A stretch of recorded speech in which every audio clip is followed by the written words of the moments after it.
தமிழக சட்டமன்ற தேர்தலுக்கான முன்னேற்பாடுகள் குறித்து துணை தேர்தல் ஆணையர் தலைமையில் ஆலோசனை துவங்கியிருக்கிறது. அண்மை செய்தியை பார்க்கிறோம். துணை தேர்தல் ஆணையர் பானுபிரகாஷ் தலைமையிலான குழு இந்த ஆலோசனையில் ஈடுபட்டிருக்கிறது. இந்த ஆலோசனையில் தமிழக தலைமை தேர்தல் அதிகாரி அர்ச்சனா பட்நாயக்கும் இணைந்திருக்கிறார்.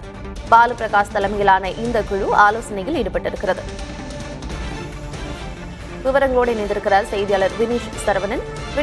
தமிழக சட்டமன்ற தேர்தல் இன்னும் சில மாதங்களில் துவங்க இருக்கிறது. அதற்காக முன்னேற்பாடு பணிகள் குறித்து ஆலோசனை தற்பொழுது துவங்கியிருக்கிறது. இந்த ஆலோசனை கூட்டத்தில் வேறு யாரெல்லாம் பங்கேற்றிருக்கிறாங்க, என்னென்ன விஷயங்கள் எல்லாம் விவாதிக்கப்படுகிறது? தமிழக சட்டமன்ற தேர்தல் முன்னேற்பாடுகள் தொடர்பாக 2 நாள் பயணமாக தமிழகம் வந்திருக்கக்கூடிய துணை தேர்தல் ஆணையர் தலைமையிலான குழு தன்னுடைய ஆலோசனையை தற்பொழுது தொடங்கியிருக்கிறார்கள். இந்த குழுவை பொறுத்தவரை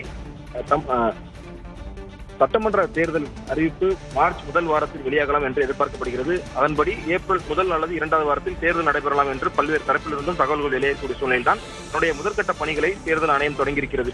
குறிப்பாக இந்த ஆலோசனையை பொறுத்தவரை இந்திய துணை தேர்தல் ஆணையராக இருக்கக்கூடிய பானுபிரகாஷ், மனோஜ் கார்க், பவன்குமார், சஞ்சய்குமார், ஆஷிஷ் கோயில் உட்பட 7 பேர் கொண்ட குழுவினர் தமிழகம் வந்திருக்கிறார்கள். அவர்கள் தலைமையில் தான் இந்த குழு தற்பொழுது ஆலோசனை நடத்தி வருகிறார்கள். இந்த ஆலோசனை பொறுத்தவரை தமிழக தலைமை தேர்தல் ஆணையர் அர்ச்சனா பட்நாயக்கும் இணைந்திருக்கிறார்.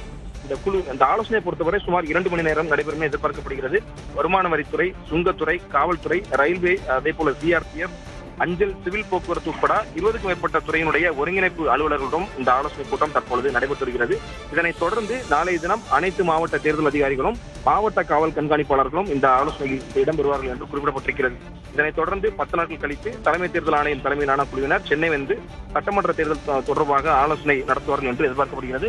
அனைத்து பணிகளையும் தேர்தல் ஆணையம் முடுக்கிவிடக்கூடிய சூழ்நிலையில் தன்னுடைய முதற்கட்ட பணிகளை சென்னை வந்திருக்கக்கூடிய இந்த துணை தேர்தல் ஆணையர் தலைமையிலான குழுவினர் தற்பொழுது இந்த ஆலோசனையை நடத்தி வருகிறார்கள்.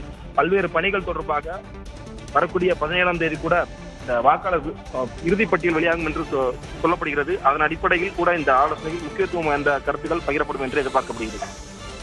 மார்ச் முதல் வாரத்தில் தேர்தல் குறித்த அறிவிப்பு வெளியாகலாம் என்று எதிர்பார்க்கப்படக்கூடிய நிலையில் தமிழக சட்டமன்ற தேர்தலுக்கான முன்னேற்பாடுகள் குறித்து நடைபெறக்கூடிய இந்த ஆலோசனைக் கூட்டம் முக்கியத்துவம் வாய்ந்ததாக பார்க்கப்படுகிறது. விவரங்களை வழங்கியமைக்கு நன்றி.